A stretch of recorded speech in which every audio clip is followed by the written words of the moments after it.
Thank you everyone for your patience. Without further ado, I will kick off the session for us, and a very warm welcome to everybody joining us from around the world. My name is Shenyan Liao from the Global Fishing Watch.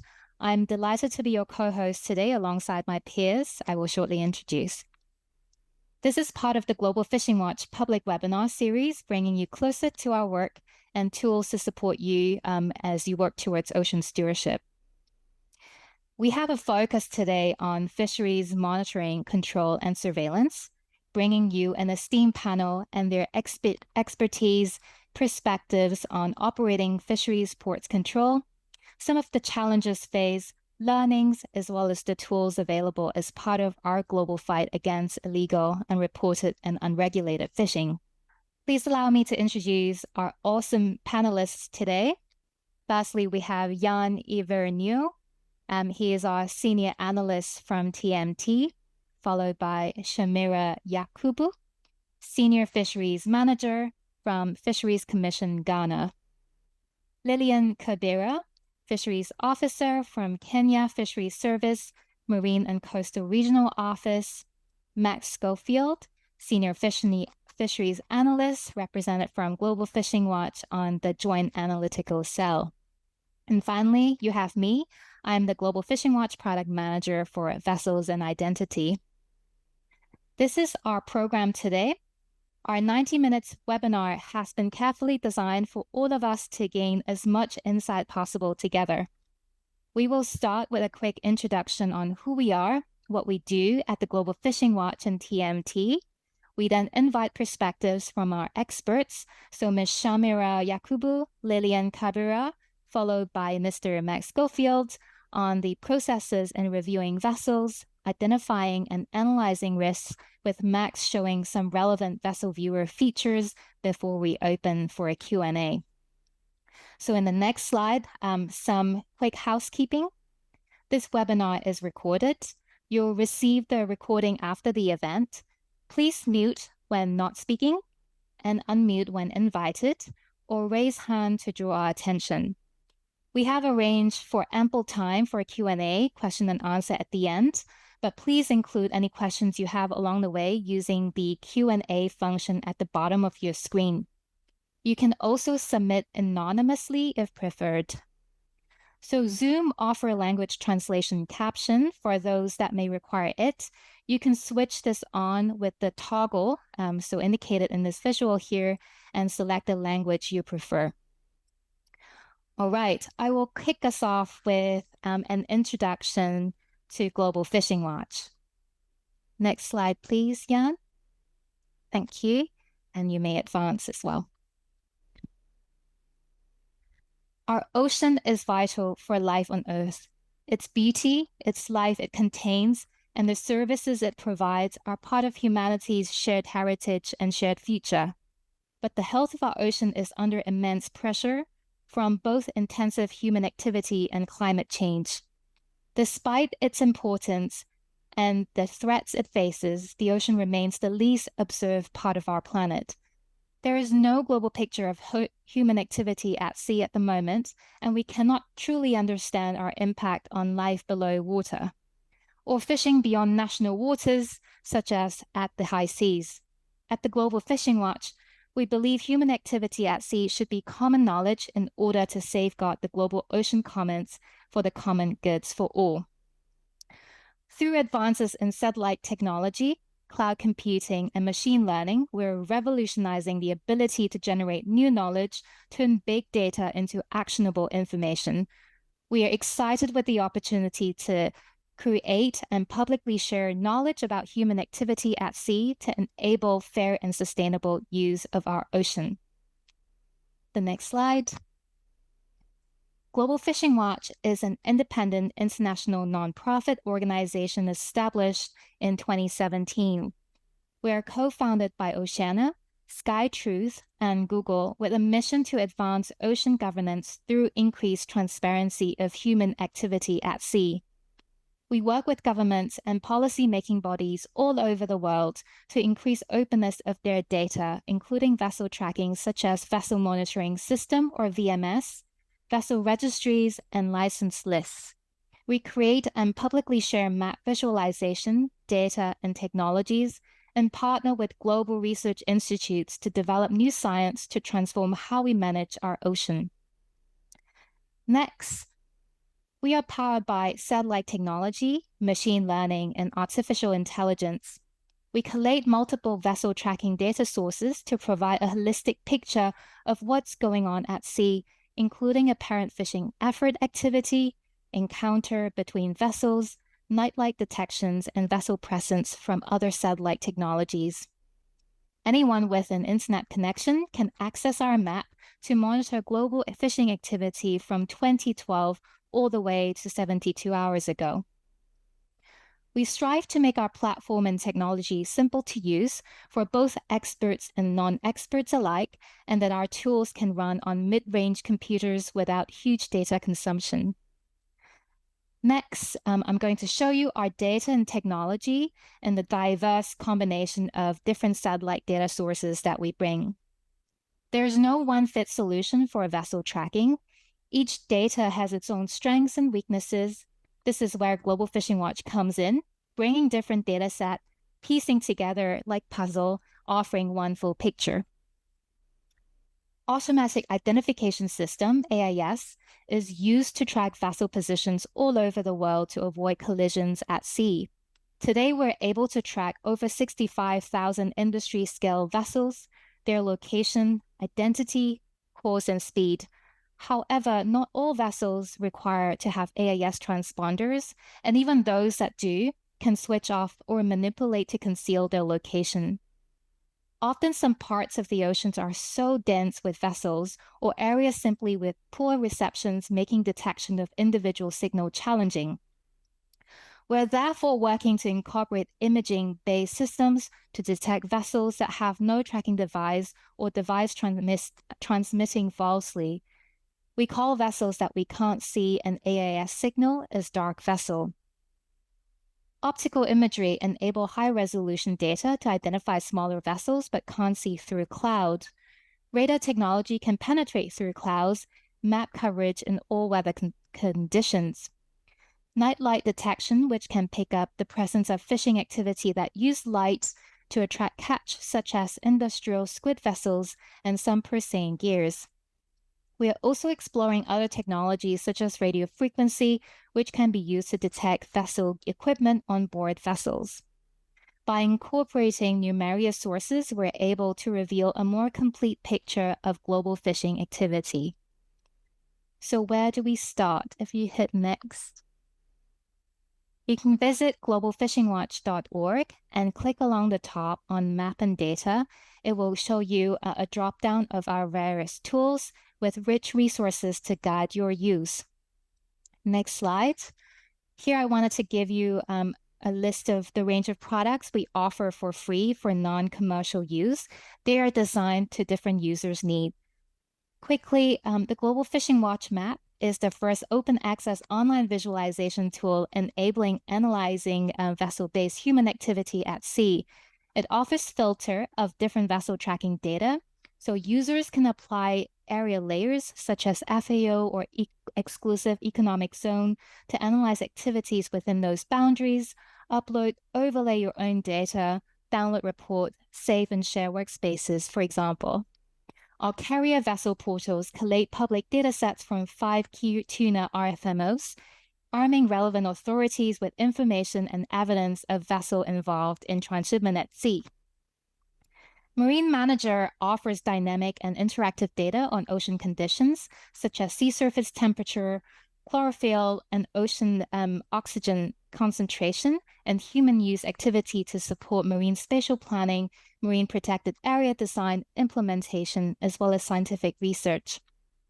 Our application programming interface, or APIs, and data downloads provide multiple streams of information used in all our products, tools, and published papers, allowing users to incorporate them directly into their own system, platform solutions, and research. Finally, Vessel Viewer, a vessel identity history and insights tool we will explore throughout today with you. In the next slide, please. With this ambition to address illegal fishing through transparency in partnership with TMT, we co-developed Vessel Viewer, enabling users around the world to access a fishing vessel's identity and find out what they're doing at sea, the history of this ship, to validate the origin and authorization of catch, track them from sea to port to eventual market. The tool provides accessible vessel identity and activity information, empowering states and fisheries managers like yourself to enhance fisheries control, strengthen risk assessment, and advocate for greater transparency. Next slide. Vessel Viewer was released as part of a private prototype back in November 2021 as part of a partnership between Global Fishing Watch and TMT with 4 African nations, Senegal, Ghana, Cote d'Ivoire, Kenya, that we have present today, some of us, and a regional fisheries organization, the Fisheries Committee for the West Central Gulf of Guinea. The tool was tested and refined through several pilots focused on port inspection, fisheries enforcement, as well as application in vessels insurance and seafood industry. It is now public. The tool enables all users with instant search of specific vessels pulled from over 40 public registries and self-reported AIS sources to provide identity, location coverage, apparent fishing events, ownership, and authorization information. This is a visual of what it offers, including a set of insights helping to flag areas of risk and gap information. The map allows users to visualize tracks and activities by timeline, location, and relationship between vessels. Hoping to whet your appetite, I'm sure. I'm going to hand over to my colleague Yan from TMT first to share some more of his work. Thank you.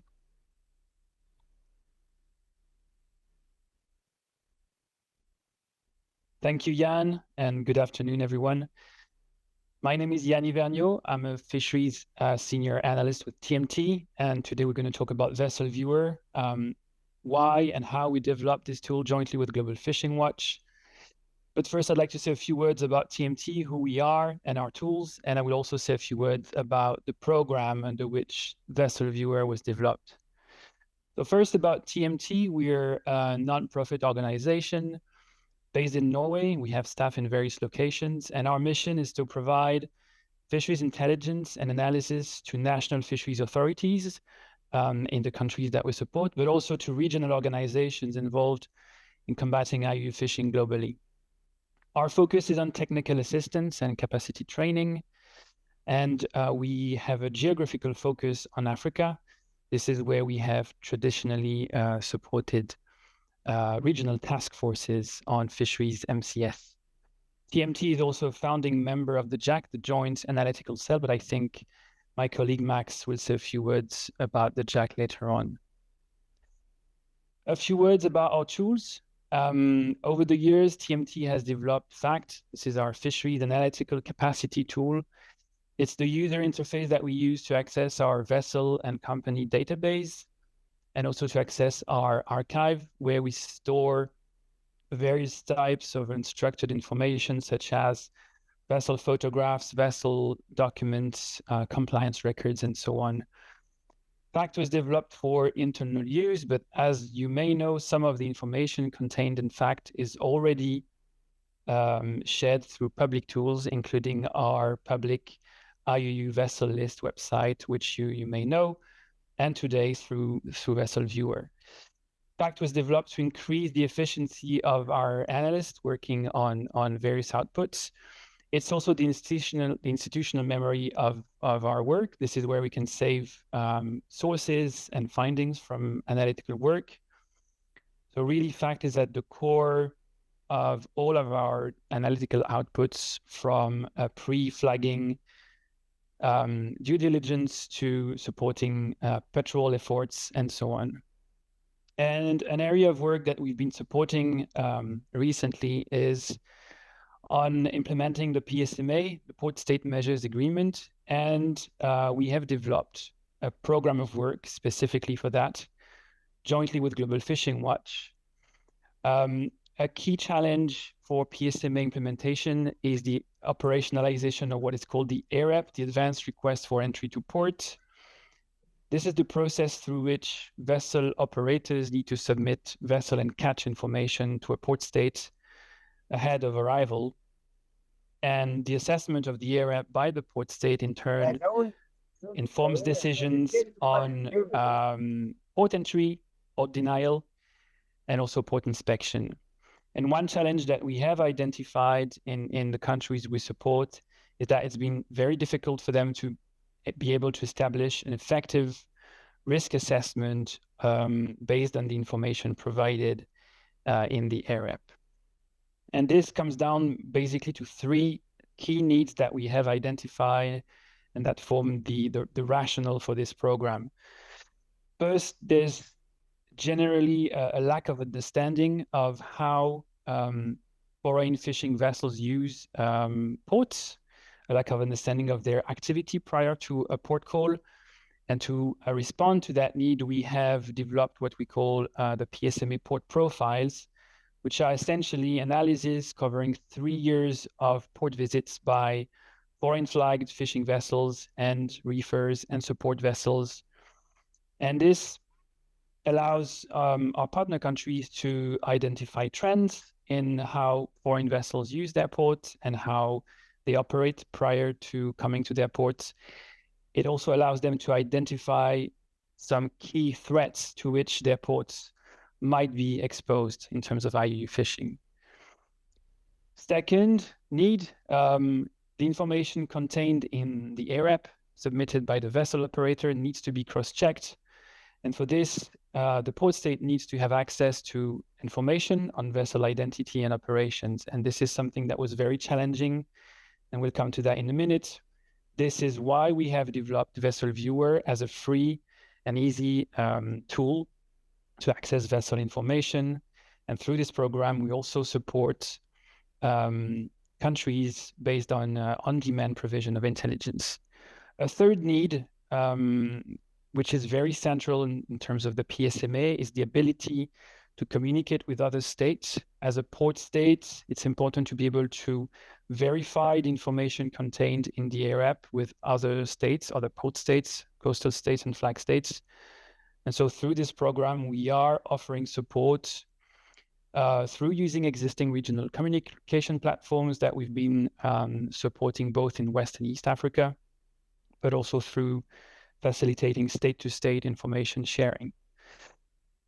Let's talk a bit about the needs in terms of information on vessels and their operations. And this is the question that we asked our partner countries. Why is it so difficult for you to verify the information contained in the AREP?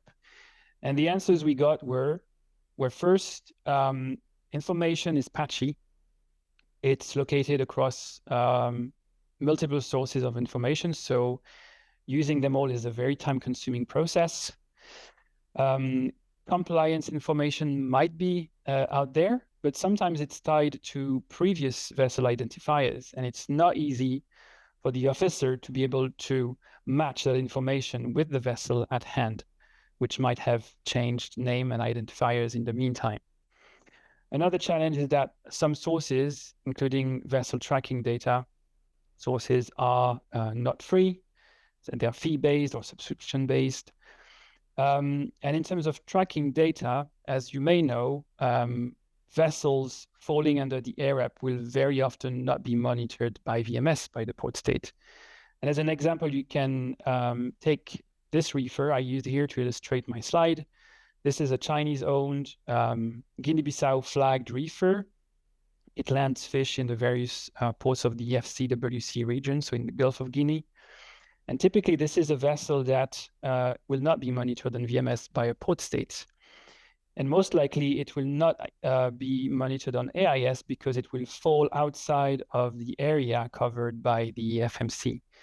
And so these are all the challenges that were raised by our partner countries, which led us to the design of Vessel Viewer with Global Fishing Watch. So Vessel Viewer basically takes information from TMT, from FACT. So that includes vessel registry data, including historical identifiers. It includes RFMO information and national license lists. It includes information on non-compliance that we might have in our system, as well as company information. Global Fishing Watch, thanks to their processing capacity, are able to detect relevant events based on AIS data, port visits, loitering at sea, which is very relevant for reefers, encounters at sea, indicated fishing activity, as well as signs of possible AIS disabling. And Vessel Viewer basically matches up all this information into one application when where vessels can be accessed.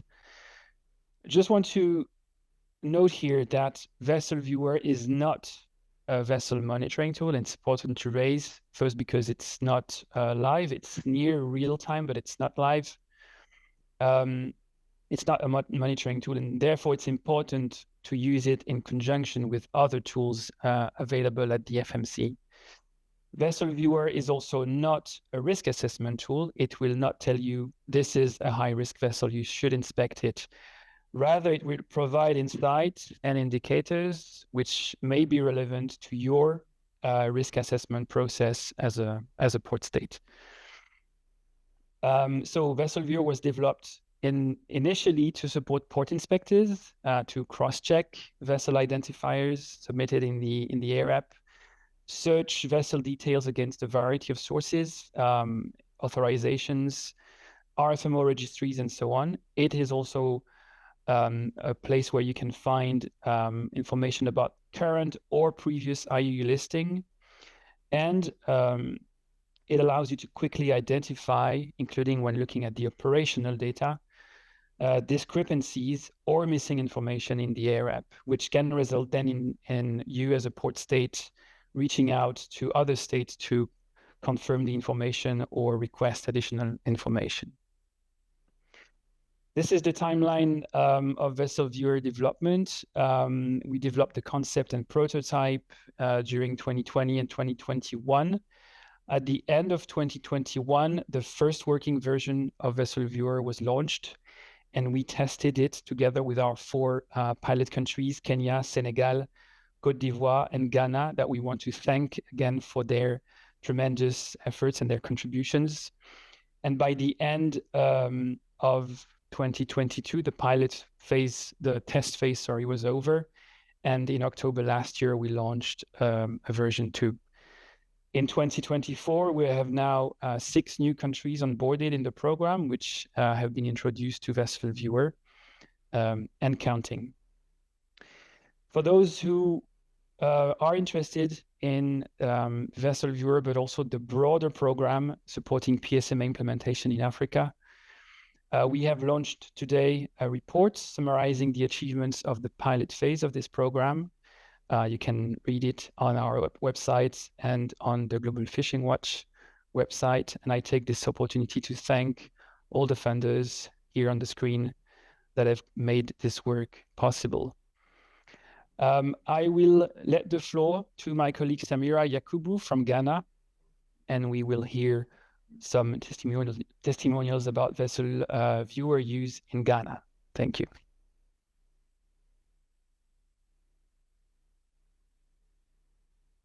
Hi, everyone. Good afternoon from Ghana. My name is Shamira Yakubu from Ghana. I am a senior fisheries manager working for the Fisheries Commission in Ghana here.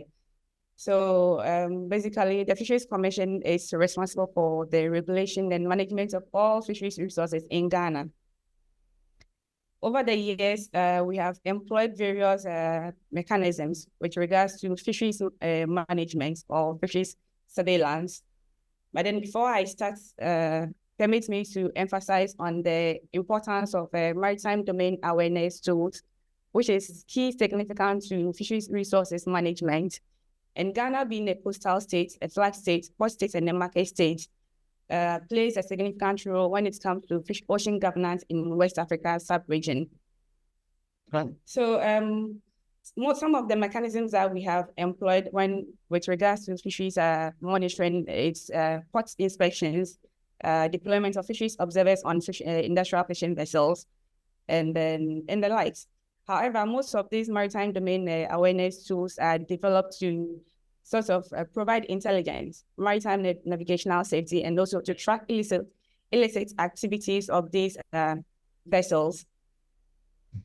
So prior to the implementation of the post-state measures agreement and the use of vessel viewer, initially the Monitoring, Control, and Surveillance Division, which is responsible for well inspections or MCS activities of all Ghanaian flag vessels or foreign vessels calling to our ports, we didn't have any form of risk analysis that we used to conduct prior to a foreign vessel calling to our ports.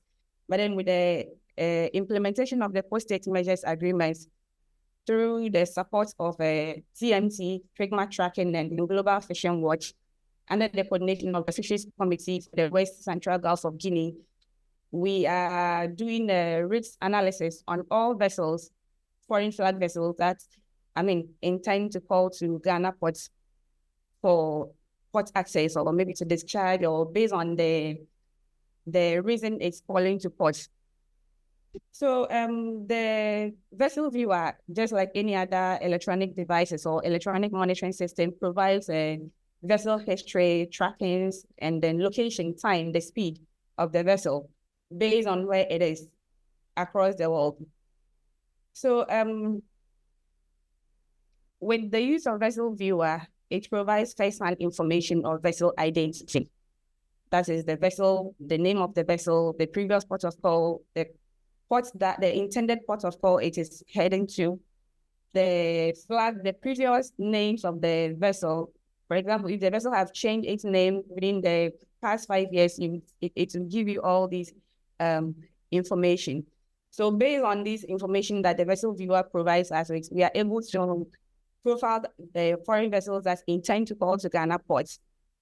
Then we can tell whether the vessel is high-risk vessel or low-risk, that is with regards to illegal, unreported, and unregulated fishing activities.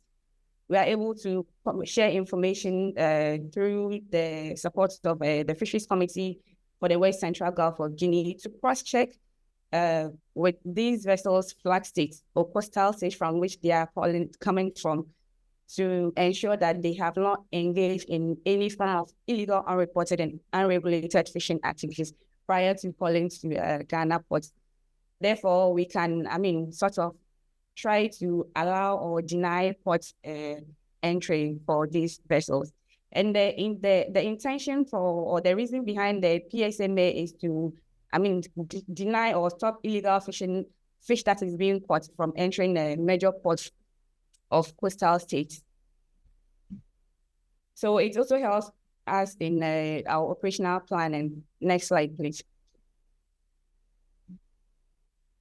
So over the years with the use of the vessel viewer, it has helped us to detect illegal activities of foreign reefers that intend to call to Ghana ports, as I mentioned earlier on. There was a time where we, somewhere 2022, where we encountered a vessel that has disabled its AIS to hide its unauthorized transshipment activity in Angolan waters prior to calling to Abidjan port and then further coming to Ghana port. Next slide, please. So as you can see on the map, you would realize that the network signal has been disabled. So it gives you an idea that the AIS has been disabled. Therefore, you will not be able to actually see the vessel activity that is going on prior to it coming to Ghana port. Yeah. So with vessel viewer, like I mentioned earlier on, we're able to cross-check information to ensure that the information that is being provided to us is authentic. This is done with the help of the West African Task Force and then the Regional Monitoring, Control, and Surveillance Center of the Fisheries Committee for the West Central Gulf of Guinea. In this case, we're able to, communicate with Cameroon, and they were able to identify the issues of illegal transshipments and why they disabled their AIS system. So sanctions were being given out to these vessels by their postal states and the flag states. That is the donor vessel and then the carrier vessel that engage in this form of illegal, unreported and unregulated fishing activities. Vessel Viewer has sort of, improved our understanding when it comes to IUU fishing and then post-haste measures agreement, what we need to check out for before vessels fall to Ghana ports.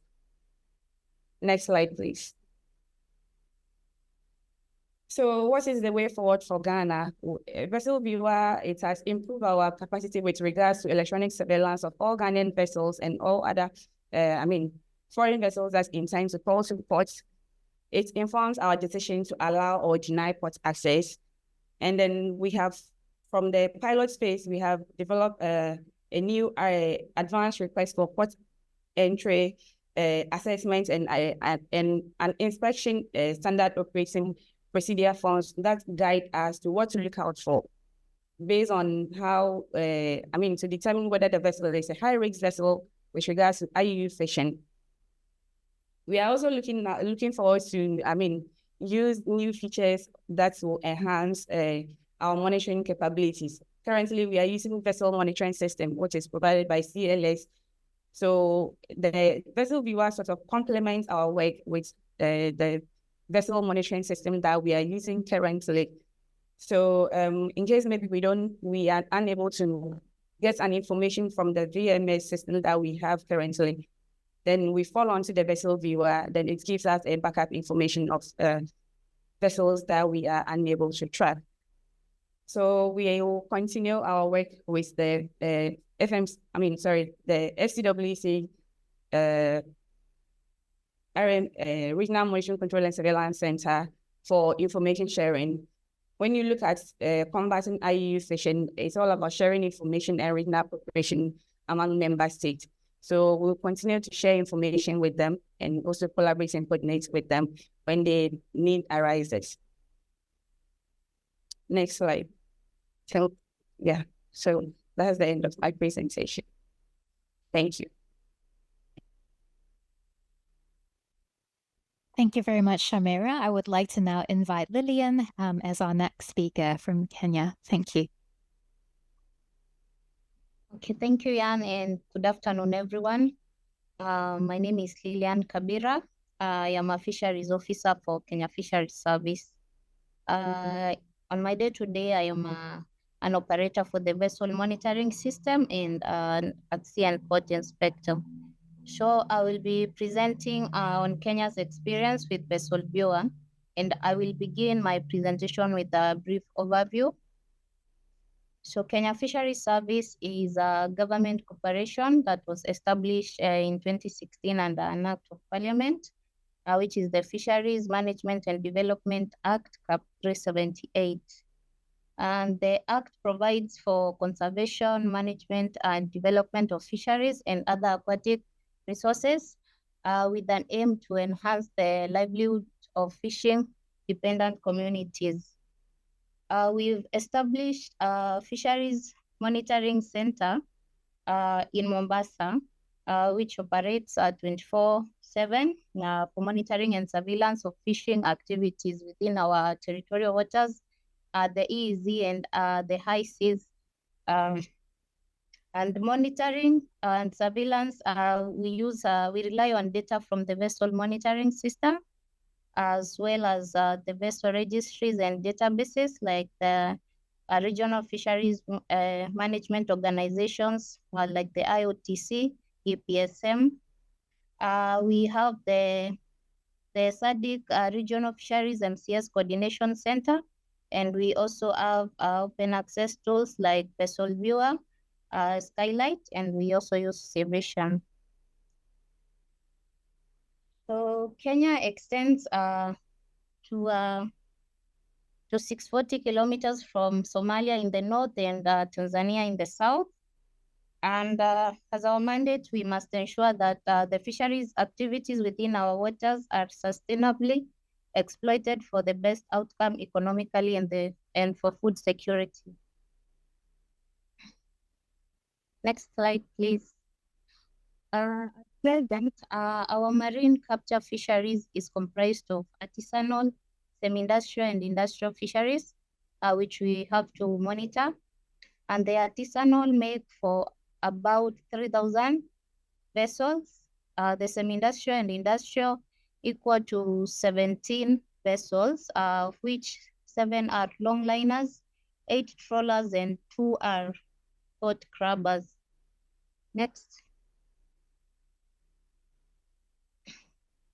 Okay, we monitor our fishing fleet through the vessel monitoring system, port inspections, and at sea patrols where we board and conduct inspections, and also the observer program. And we have various types of port inspections which are guided by standard operating procedures. And these inspections include the pre-licensing inspections, which are annual. We have the pre-flagging inspections, pre-landing and pre-sailing inspections, and the routine and investigative inspections. Next. Well, that said, Vessel Viewer has been instrumental as a secondary source of information for our monitoring and surveillance activities. And as part of this presentation, I will be discussing on how we use Vessel Viewer to assist in the verification of RFs, in pre-flagging risk assessment, and in patrol planning.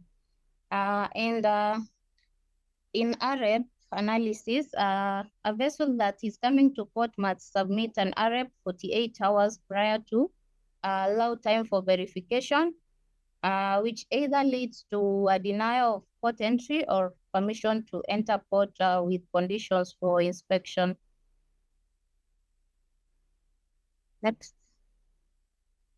Some of the information to check includes the identity of the vessel, its ownership details, historical flags at sea activities, including fishing transshipments, also port calls, IUU listing, and fishing authorization, among others. And we verify RFs from both foreign and national vessels. And I will give an example of a recent case where we had the fishing vessel Alakrana that called to port for bunkering purposes back in April. And this being a Spanish vessel, we had no access to their VMS data. So we had to rely on other sources of information to help us undertake the risk assessment. So we look for some insight from the vessel viewer, and we found that there were some AIS gaps in transmission, but we also got a lot of information on the vessel profile, as you can see on the screen, and also its activities.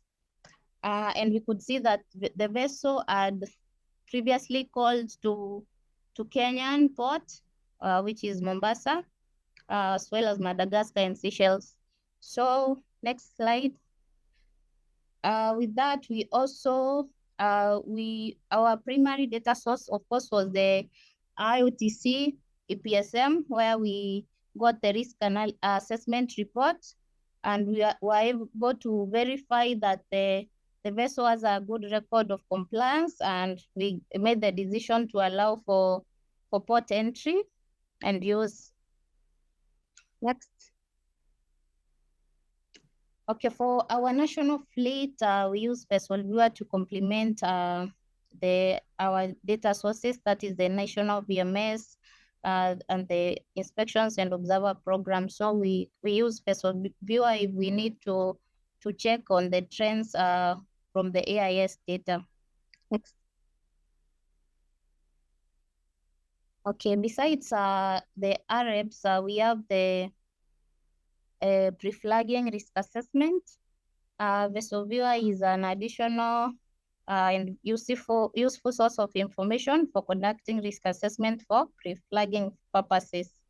And as you can see from the slide, this is some of the data that we get from the Vessel Viewer to compile our risk assessment reports. And next slide. For this particular vessel, okay, this is just a scenario. For this vessel, we tracked the movements using the vessel viewer interactive map. We could see the vessel's activities at sea and port visits in the last 18 months. And then we also got a vessel profile.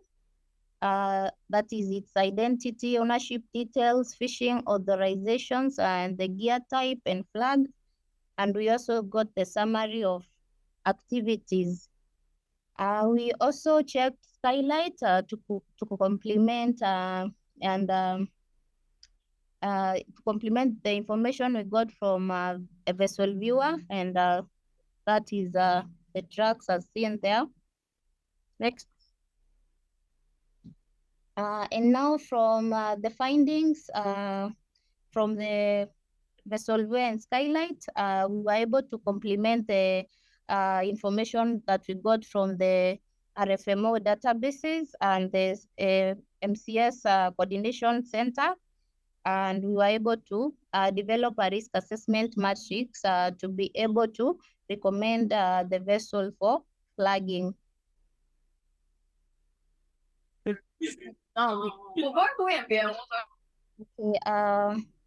last but not least, Vessel Viewer is a tool that we use for patrol planning. We integrate it with other tools to compile pre-patrol briefs that analyze the fishing hotspots for targeted offshore patrols. While doing the patrol planning, we request additional analyst support from Global Fishing Watch staff who are based here. We also get capacity support from the Trigba Tracking, Skylight, and also Indian Ocean Commission Ecofish Program. And to conclude my presentation, next slide. I would like to say something about the SADC MCS Command Center, which is a coordination center that's a joint effort by member states against IUU fishing in the Southwest Indian Ocean. And as Kenya, as a member, we receive alerts and intelligence reports on request to support our analysts. And the initiative also helps enhance the transparency and regional cooperation. Okay, so that marks the end of my presentation. Thank you. Thank you very much, Lillian. Really informative. I will now hand over to our final speaker, Max Schofield from Joint Analytical Cell.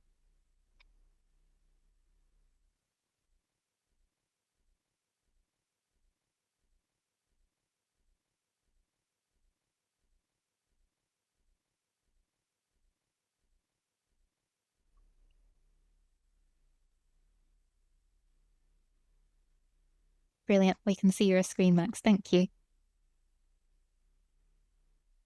Perfect. Thanks very much, Jan. Sorry, guys.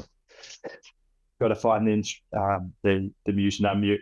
So as Jan alluded to, my name's Max Schofield. My role is a senior fisheries analyst, working for Global Fishing Watch and primarily working as our operational lead on the initiative called the Joint Analytical Cell that Jan alluded to earlier. So what is the Joint Analytical Cell? Well, it's not an entity in itself. What it is 5 organizations who are working together collaboratively, primarily working with partners to provide solutions to challenges with monitoring, control, and surveillance. And the reason the cell was established is just recognizing that each of the members of the cell have different skills and expertise. And so bringing those skills and expertise together and working as a coalition, we can provide a really complementary set of expertise to country partners. So if I talk about the individual organizations, we have the International Monitoring, Control and Surveillance Network, who lead monitoring, control and surveillance capacity building and training. And this also includes providing needs assessment to understand a country partner's needs and then developing some training and support to meet those needs. We have Global Fishing Watch, who really provide access to data and tools at scale primarily around vessel tracking and remote sensing data, and that data is really tuned to look back in time. So from 72 hours ago back into about 2012. So if you can get a really good understanding of what has happened in spatial and temporal patterns in vessel activity within an area of interest. We have TMT, who Jan did a great job of explaining earlier, and the key expertise that TMT has is human analysis skills to support analyzing a wide array of data and information, and particularly a lot of institutional knowledge around Africa, around the vessels operating in the continent and the companies and individuals operating those vessels. We also have Skylight. It was really nice to see Lillian talk a little bit about Skylight as a tool that they're using. And within the JAC, we see it as a real-time analysis tool to complement Global Fishing Watch as a tool that looks backwards in time. And also through Skylight, there's an ability to access commercial remote sensing data, which is really useful to support enforcement operations on the water. And we also have C4ADS, who provide a completely different set of skills and expertise, which is really useful. They have a team of expert analysts distributed globally with a range of language skills, and they are really adept at looking at beneficial ownership and corporate network analysis. So understanding where the financial gains of a fishing operation may be occurring and who's receiving those. So how does the JAC approach our work?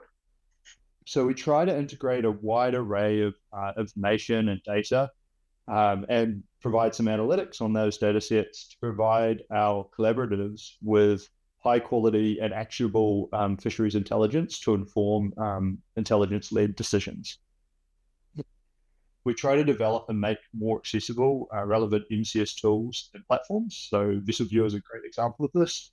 And we also try to stay abreast of emerging technologies and communicate these to our partners. We provide capacity development for fisheries enforcement personnel, particularly focused on taking a needs-led approach to capacity development. So understanding a partner's needs and then providing a bespoke support package based on those needs. And I guess most importantly, we're trying to provide partnerships that are long-term, so building capacity in a sustainable way and providing JAC support without any charge to operators. So now I'm going to move to talking about VesselViewer a bit more specifically. And it's really interesting as an AIS-based port state measures analysis tool. And I think you saw quite well with what the other presentations that many states have access to a VMS data set, but AIS is a really useful data set to complement monitoring, control, and surveillance and MDA capabilities. But there's a lot of data. So this slide shows global AIS between 2017 and 2021. You can see there's a huge amount of vessel activity occurring globally. Each year, there's around 400,000 vessels or more transmitting on AIS, representing around 50 billion AIS messages, and with a data package around 60 terabytes. So there's a lot of data and there's a huge volume of it. So how do we interpret that data? So what we're doing within Global Fishing Watch tools and within VesselViewer specifically is using a combination of rule-based algorithms and machine learning to distinguish salient activity within the AIS data. So I'll talk about these in a little bit of detail particularly around a couple of different types of events. So we have rule-based algorithms, which are taking AIS data and then applying a human-derived rule using a computer to make predictions about vessel activity. And so we use rule-based algorithms in the context of VesselViewer and PSMA analysis to derive encounters and loitering. And both of these events are indicators of potential transshipment or movement of fish that might be relevant for PSMA inspection. We also use machine learning, and so this is derived slightly differently.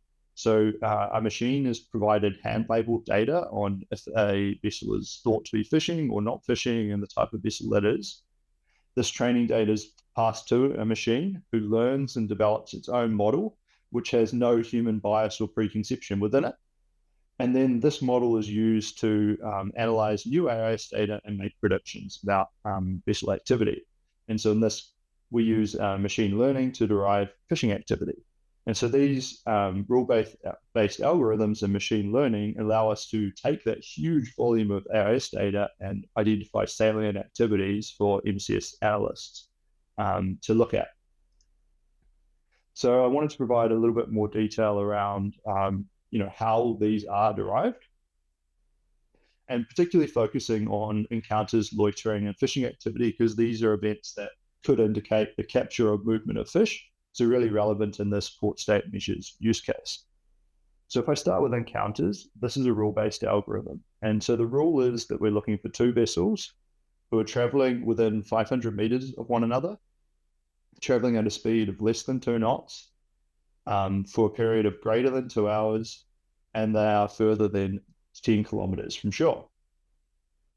Whereas a loitering event is very similar, but we're only seeing just one vessel on AIS, but still having those same parameters. So a speed of less than 2 knots for greater than 2 hours, and the activity occurring greater than 10 kilometers from shore.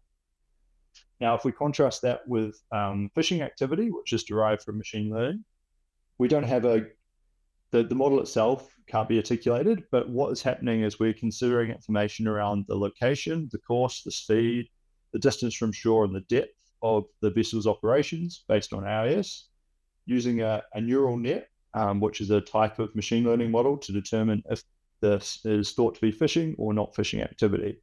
And we get outputs with an estimation of if the position is fishing or non-fishing. And so you can see by using these algorithms, we can start to get some really useful inferences around the vessel's activity based on AIS. So what do we do with this? So I'm going to provide a short demonstration after this slide around how we can dig more into the events within the Global Fishing Watch tool. But also I would always encourage users of machine learning data to look beyond the data and try and get other evidence of information. And so in the context of PSMA, you get some really useful information that should be submitted alongside the ARIP or advanced request to enter port.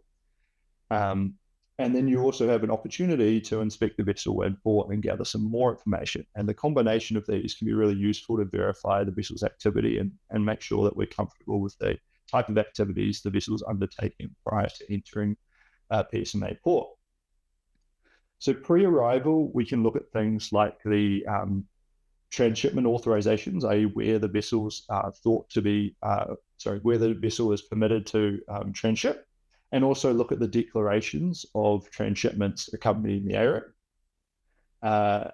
We can then, at a port inspection, we can look at the vessel's logbook and see a daily sort of documentation of activities. We can talk to the master about any particular activity of interest and get a verbal explanation to that. We can look at records like the freezer logbook, which may indicate if the hold's been opened, and that might be an indication of fish either leaving or entering the hold, which would be relevant.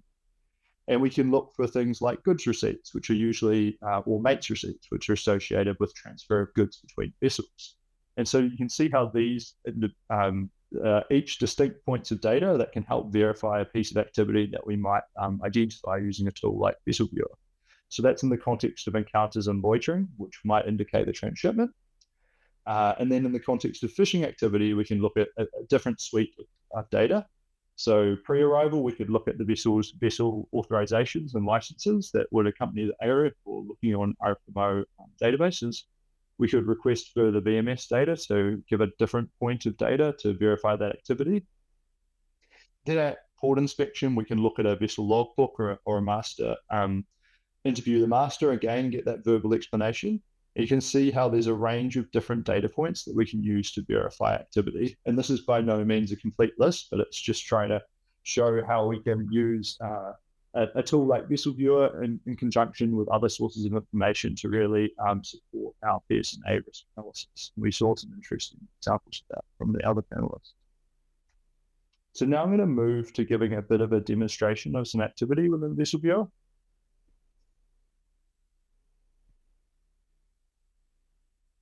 And so just a little bit of orientation. So you can see this is the search landing page for the public Vessel Viewer tool.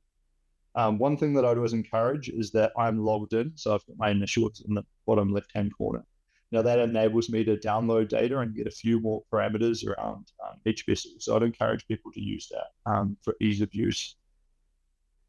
So if I've got a vessel of interest, so in this case, I've got an IMO number of a vessel I'm interested in. So the vessel is the Cebu, which is a Korean flagged fish carrier vessel. Now I've chosen this vessel because it's a vessel that commonly conducts at sea transshipments. And so it's a good example to follow on what I've been talking about, loitering and encounter bits. So I've searched by IMO, and that's the match we've got here, but you could search by any parameter. So for example, call sign, or a more open search. So I could use the vessel's name itself. And so you can see with name especially, I'm returning a number of results. And so one thing you can do is look at the other information provided to get some insights around which vessel that you are wanting to find. So that would be comparing things like the MMSI, IMO, call sign, and vessel type with the information submitted by the ARIT. Or you could look at where the vessel has been operating. So if I hover over any given year, you can see the map interface on the right-hand side of the screen changing. And so that can help me verify if that's the vessel I'm interested in. Now I know this vessel operates primarily in the Western Central Pacific and the Indian Ocean, and those are the identity parameters that I have associated with the vessel. So I will now click on this vessel and add it to my map.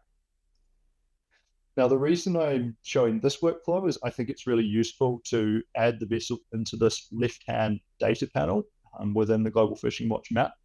And so this left-hand panel controls the data that we're seeing in the broader map interface.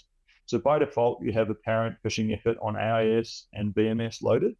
Now I'm going to turn those off because in this scenario, I'm thinking about sort of PSMA analysis. So I'm looking at individual vessels and its interaction with other vessels.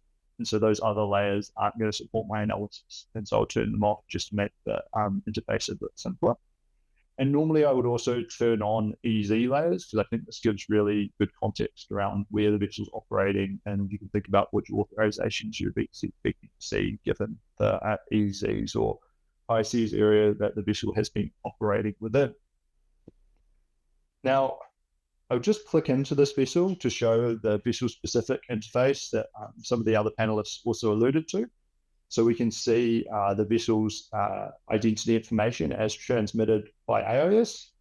We can also see the registry information, which is compiled from another number of different RFMO registries. You can see individual registry details below. We can then also see a summary of activity, and you can summarize this by various different viewpoints, so including voyages, which can be quite interesting for PSMA, for example, this voyage to China from Korea, and so that would be relevant for the port inspectors in China, for example. Now, I'm going to focus particularly on looking and interrogating particular events, so I'll leave this interface. Now, when I'm looking at an individual event, I'm going to bring my time period in a little bit. So at the moment, we're looking at April to July this year. Now, I'm just going to choose an individual event. So I'll zoom in a little bit and have a look at the data around an individual event.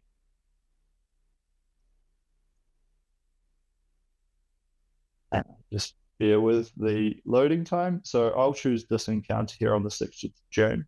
Now, there's a number of different ways you could change your time bar. I tend to use just moving things around, but different people have different preferences. And so I'm particularly interested in sort of this bit of activity around this encounter event. And so I can move my time window down to a minimum period of 24 hours. And so by doing this, it means I can really have quite a high resolution analysis of this vessel's activity. So in particular, I can use some different features to help my analysis. So I'm going to load the vessel speed. So I can do that with the settings cog. And then if I move left to right through time, when I hover over the vessel's track, I can see in white where the vessel is estimated to be, but also an estimate of its speed. So we can see as I move across the time period, the vessel is traveling 11, 12 knots, slows down, and that stimulates a loitering event. So remembering loitering is less than 2 knots for greater than 2 hours. So that loitering event, if I click on it, is 24 hours in duration. So 21 hours where the vessel was traveling at less than 2 knots. So I want to really look at what's happening during that time. And then within that loitering event, we have an encounter. So the vessel had an encounter with the vessel Lurong Yuan Yu 789 for 4.5 hours. And so if I just look at it from the single vessel perspective, from the Cebu, traveling at 9 to 12 knots, then slowing down to a speed of around 1.5 knots, then slowing down to even less, 1 or less than 1 knots for the duration of the encounter event, and then continuing to travel very slowly for an extended period of time. And so I want to just look at the vessel's activity around this loitering and encountering event, just to verify that I'm satisfied with that. So one way I can do that is loading the vessel presence layer. So this layer by default is pink. And what it does is show presence of any other vessels on AIS at this time period. So I can see there's another vessel here. So generally in the Global Fishing Watch map, if you click on a cell, you can see which vessels or a vessel or vessels represented in that cell. So I can see this vessel, the Lurong Yuan Yu 778, was in proximity. I can also see if there are any other vessels around. And I can see the Lurong Yuan Yu 789 has also been nearby. And so those two pieces of information can be really useful to look at how these vessels are interacting with each other. So just clicking and exploring which vessels were nearby within that 24-hour period. So I'll turn vessel presence off now, just so I've got lighter layers to load. Now I want to, first of all, look at that transshipment or potential transshipment we're seeing between the Lurong Yuan Yu 789 and the Cebu. So I'll just move to one single vessel layer. And so we can see, if I move slowly through time, that we have both vessels transiting towards each other at speeds of sort of at 7 and 12 knots. We see the Cebu begin to slow down, and those vessels are starting to come together and both travel at speeds of around 1 knot or less during the estimated transshipment or encounter, which occurs for about 4.5 hours. Both vessels are traveling at exactly the same speed, so that's a strong indication to me that this event is accurate. And as we move left to right, we can see actually the encounter event has been estimated to finish, but we see the vessels look to be still together for around another hour beyond what the encounter event was estimated, and now they've gone apart and gone their separate ways, with the donor fishing vessel accelerating and heading south, and the Cebu continuing to operate at slow speeds, which was captured by the loitering event. So I hope that sort of shows how I can sort of verify that encounter event. Now, just to follow on and explore that loitering event, we know we had this other vessel in proximity. So when was it in proximity? So it's not here yet, but then it comes a little bit later and is sitting waiting for the Cebu. So I suspect if I open up my time bar a little bit, we'll see these vessels interact as well. And yeah, sure enough, we can see these two vessels now coming together. Cebu still slaving slowly. The next fishing vessel is now coming together, and these two vessels do have an encounter as well. And so you can see, hopefully, by looking at these vessels' tracks individually, how I can verify each of these loitering and encounter events within the map. So I hope that example is really useful and interesting to you. I will stop there and pass back to Jan. With this, I also wanted to bring up the screen here. So Jan mentioned there are ways to follow up with us. This is how you could get in touch to let us know your needs and if you're interested to participate at a country level at different types of institution. I'd like to take this opportunity again to thank you for your attendance and active participation. We hope you found our time together insightful. I wanted to take the opportunity to thank our panelists as well. It's been a great pleasure collaborating with Jan, Lillian, Shamira, Max in offering you this session. please check out on the link here, globalfishingwatch.org intelligence-led fisheries port controls. So this is a newly launched pilot report. Dedicated countries over the pilot period have provided us great insights that we wanted to share with you, including a short video as well. Please enjoy. The webinar today, as I mentioned, is recorded. So we'll share the recording and the presentation with you post-event. On YouTube channel here, you should also be able to access it after, as well as previous recordings of our public webinar series to learn more. As we end the webinar, you'll receive a short survey. We would really appreciate 2 minutes of your time to tell us what you think of today, what else you'd like us to share with you, even better, how we could support you further, and any requests you have as well on product improvement. So the survey is entirely anonymous. So if you do want to follow up, again, this is our contact emails for you. With that, thank you, everybody. I will now stop sharing and yeah, have a wonderful rest of your day and weekend ahead. Thank you, everyone. Thank Have a you. good day. Cheers, guys.